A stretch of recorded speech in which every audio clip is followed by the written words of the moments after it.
Mr. McAbee, you were asked if anything prevented you from being reappointed to the Anderson County Economic Development Board after your term, is that correct? Yes. And in fact, you were never reappointed, were you? I was not. And you have not served since 2008, correct, in any capacity? No.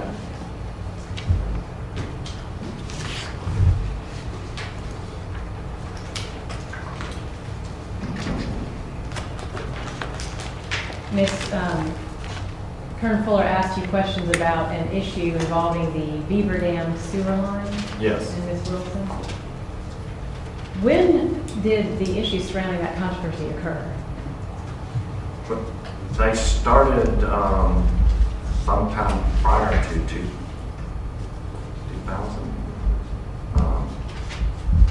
2000. 2000? Yes. Okay. And it went on until the completion of the sewer line.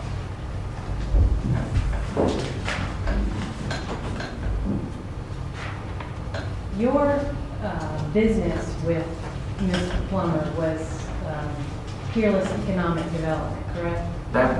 It was not an LLC or any kind of tax-paying entity. It was really more of a marketing name or a team name, I guess you would say. It was not it didn't have any accounts. It didn't pay out or receive any monies. Okay, but you were involved in a business with Ms. Plummer that involved site consulting and selling real estate to companies located in Anderson County, correct? Peerless Economic Development wasn't a business as like an organized business, more of a marketing name or a team name that, we were both individually independent contractors working under Allison Properties. But what work we did together, we just marketed our team as Peerless Economic Development. Not to get hung up on the name, the point I'm trying to get at, or the question I'm trying to ask you is, were you and Ms. Plummer involved in a business, whatever the name, whatever the shape, that benefited from bringing companies to Anderson County? Not from anything we did involving Anderson County. The one transaction we were both involved in, we went and pursued the prospector, found the prospector ourselves, pursued him ourselves, and did it all on our own. There was no county involvement. My question is actually more, is not that specific. I'm asking you about the nature of the business that you operated outside of your role as a council member with Ms. Plummer. And you testified in your deposition that the nature of that business was doing site consulting and selling real estate to companies locating to Anderson County. Is that true? Well, not just Anderson County, anywhere in South Carolina, but yes. Okay. And your travel for the county, all over the country, planted seeds, as Ms. Kern-Fuller characterized it, for companies to locate to Anderson County, correct?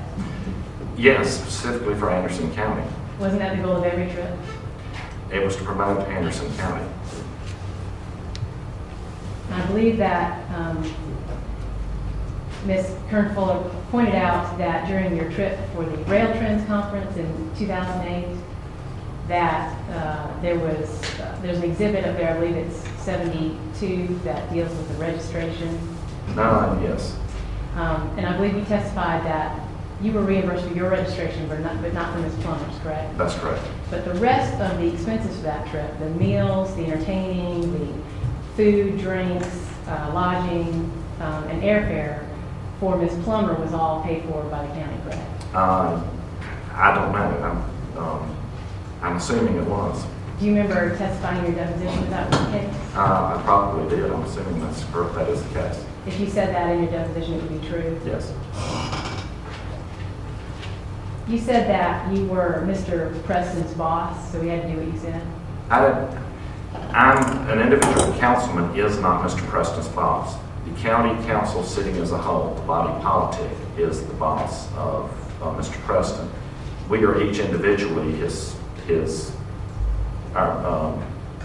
we're councilmen, and the body makes up the whole of being his supervisor or control.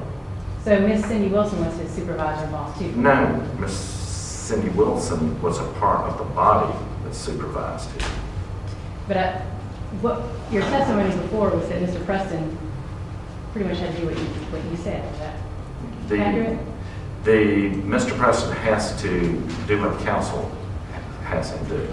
And the council had not directed him to restrict council members' travel or restrict them per diem, those kind of things. That he could not individually direct us, give us instruction, I guess is what it would be. He could not give any one of us individually instruction. He's not our boss. He's not our supervisor. But when he didn't like what Ms. Wilson did, he sued her, right? He sought an injunction.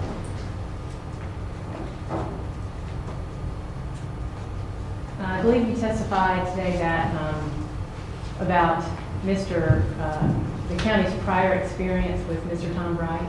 Yes. You voted to hire Mr. Bright, correct? Yes. If he was so bad the first time, why did you vote to hire him the second time? Well, if I recall correctly, Mr. Michael Thompson recommended him, and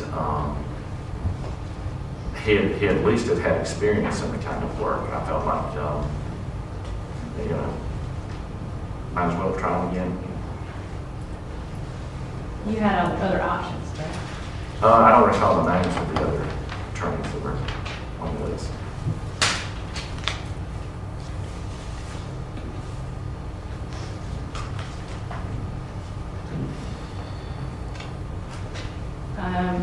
I believe you testified in response to Ms. Kern-Fuller's questions that the proposed severance agreement for Mr. Preston that was distributed at the council meeting in November 18, 2008. Did I hear you say that you skimmed the agreement just before the meeting? No, after it was handed out at the meeting. Okay. And you understood that that agreement was releasing individual council members from any potential tort claims that Mr. Preston might have, correct? That's correct. And I think you specifically said that it was releasing Ms. Wilson and Mr. Waldrop from tort claims, correct? That's correct. But it was also releasing Mr. McAbee from tort claims, correct? I didn't know he had any tort claims against me, but... Well, did the agreement specify the names of individual it released all of the council members from tort claims. So it released you as well, correct? I suppose. And you voted for that agreement, correct? Yes. And Mr.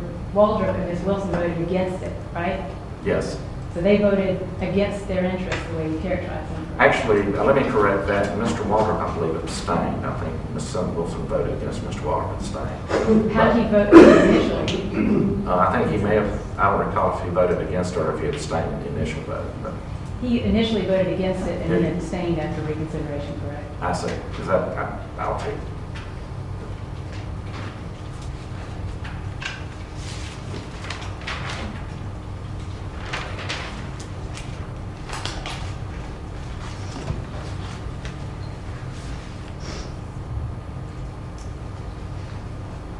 You testified a few minutes ago that Mr. Preston at one point demanded $1.75 million. Where did you get that idea? That's what I would call being told by Mr. Bright that the initial demand, or if I don't know if it was a demand letter or if the initial telephone conference he had, but Mr. Preston's attorney was at, for some reason, $1.75 million sticks in my mind as being the initial demand. You recall that from your discussions with Mr. Bright or from Mr. From Mr. Preston's Bright. attorneys?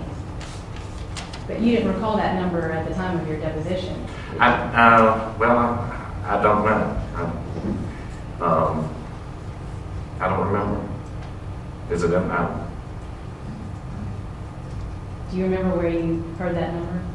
I believe it was from Mr. Bright, or maybe Mr. Bright's notes. Once I saw it up, I seem to recall hearing from Mr. Bright. You recall that Mr. Bright's notes contain a reference to 1.5? I don't recall that specifically, but it was from Mr. Bright that I remember that.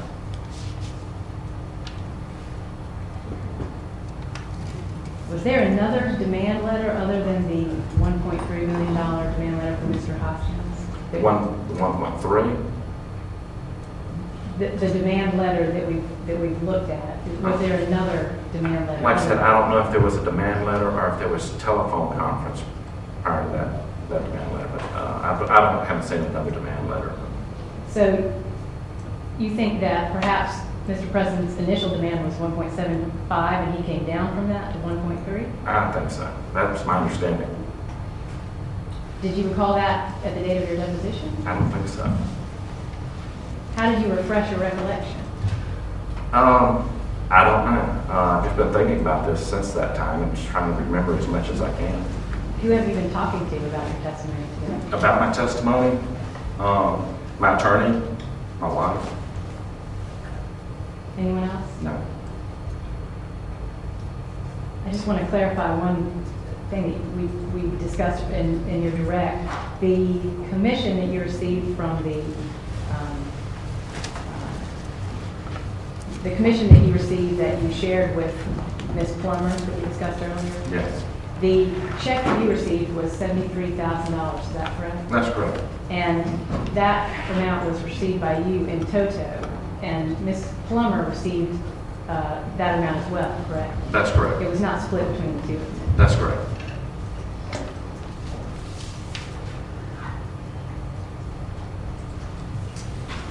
Would you agree that it would be improper for a county to reimburse a councilman for expenses with no reasonable relationship to county business? Yes. Would you agree that an appearance of impropriety calling for a recusal could arise even out of a transaction that occurred, a transaction that had been completed if it was relatively recent? Objection, Your Honor, calls for a legal conclusion. I'm asking about the appearance of impropriety, not in a legal sense, but just in the manner with which he would make the judgment call that he did on a regular basis in deciding whether or not to recuse himself for various... Are you asking a hypothetical question? I'm not sure I understand what you're asking. Are you asking me to speculate on that? I don't know the specifics of what you're talking about. You follow what I'm saying? I follow what you're saying. And I don't think I'll allow a witness to speculate. If you have some specifics you want to ask them about, I'll let you do that. You testified earlier that you recused yourself from several discussions. And Yes. votes, correct? Yes. And you did that because you had an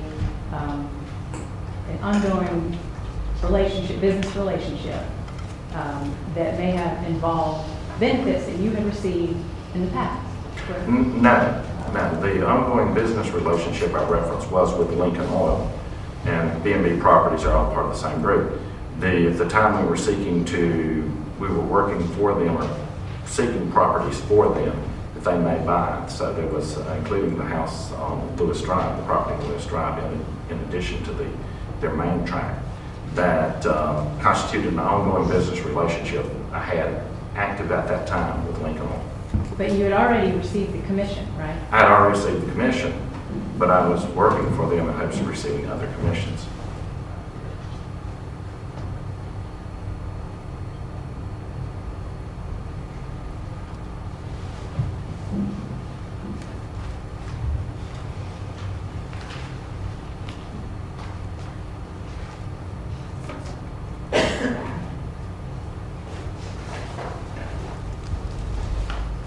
Mr. Walter, you voted for I'm Mr. McAbee. I'm very sorry, Mr. McAbee. Yeah. I didn't get much sleep last night. I apologize. You testified about interference that you believe Mr.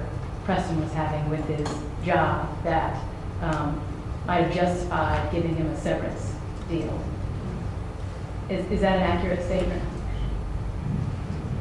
The interference was part of the consideration of the whole thing. It was the interference with the job. It was the knowledge that the incoming council was wanting to terminate and had acted to state that. Part of that interference was the threat of an audit, correct? No. We have an audit every year. But there was discussion about a penny in, penny out audit, correct? There had been discussion about that in the community and on the part of one council member for a number of years. And you actually voted to approve such an audit, correct? I did. And do you think that that audit that you agreed to justifies Mr. Preston's claim for anticipatory breach? No.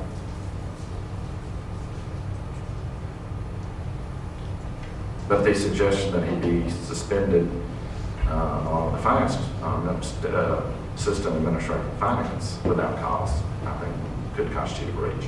But he hadn't been suspended, right? That was the intent. That But was he hadn't yet been suspended. He had not. Wasn't there a provision in his contract that allowed for him to be put on administrative leave without breach of the contract? I don't know. Because you haven't read the contract. I'm not in this entirely.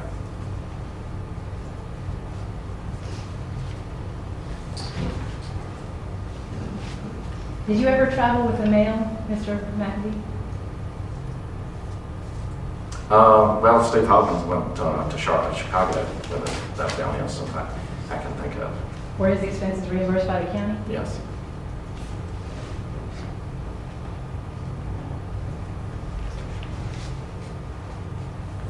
Ms. Kern-Fuller asked you questions about your interview with Special Agent Kinsley about the credit card receipt that you got from Ms. Wilson. Your Honor, I did not ask him about that. I asked him specifically about the letter and whether the letter was investigated by SLED. He answered a different question. I did not open the door on that matter in 2006, and I do not believe it is relevant.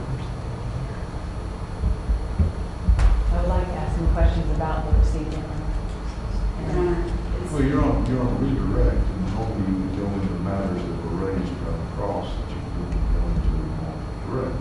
I believe that her introduction of the letter, which is now in evidence, opened that door to allow me to ask questions about the SLED investigation and the interview with See, I Special. maybe don't know enough about this to know exactly what you're talking about. Your Honor, there were several investigations, and they were distinct and different investigations. The investigation that she is attempting. I do know she asked about the letter, and asked what a meeting he had with the SLED agent and what was being done about that. I'm not sure, are we talking about different agents, different correspondence, about a different incident? I don't know. It's I have no clue what you're talking about. I can help you if not. If you Your will, Your Honor, The, there's a one attorney rule, Your Honor. I can't go against the whole Weisler law firm here. Yeah, I'll deal with her, okay? Thank you, sir. Your Honor, there were different and distinct investigations. There was different incidents of harassment. There were different ethics incidents that were going on. And SLED investigated them. The incident of the harassing letters was one investigation. The incident that I believe Ms. Karen That is. was an investigation that I would assume was asked for by whoever received the letter. Yes, Your Honor. There were several council members there in defendant's exhibits, but basically there was a series of letters that were signed by someone called the investigator. And those threats were made to Mr. Greer, to Mr. McAbee, and I can't remember the third council member's name, it may have been Mr. Dean. But that is a totally different and distinct investigation from the one that Ms. Karen was trying to raise. The investigation is actually at Defendant's Exhibit 128, which talks about that distinct investigation. At no time in this investigation is the other one that she's trying to raise, which was a separate thing, raised. All right, let's see what you have to say. Your Honor, the exhibit that she just referenced did not have been admitted to evidence, so that's all no. And the reason that I'm asking these questions is the witness testified about the receipt in response to Ms. Fuller's questions. I understand, but to open the door, the attorney has to open the door. I mean, she doesn't represent this gentleman. You don't represent him, Stevens? Not in the Senate, no.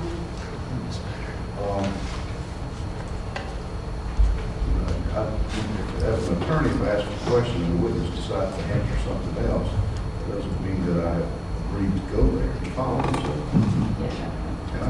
asked about that. If she had, I'd let you do it, but I don't think she did.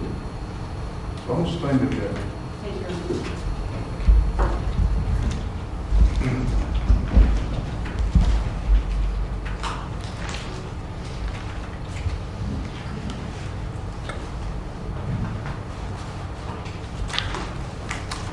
No further questions, Shannon. anything on recross? No, Your Honor. Sir, you may step down. Thank you very much. I don't know if this witness is under subpoena. Do you wish to release the witness?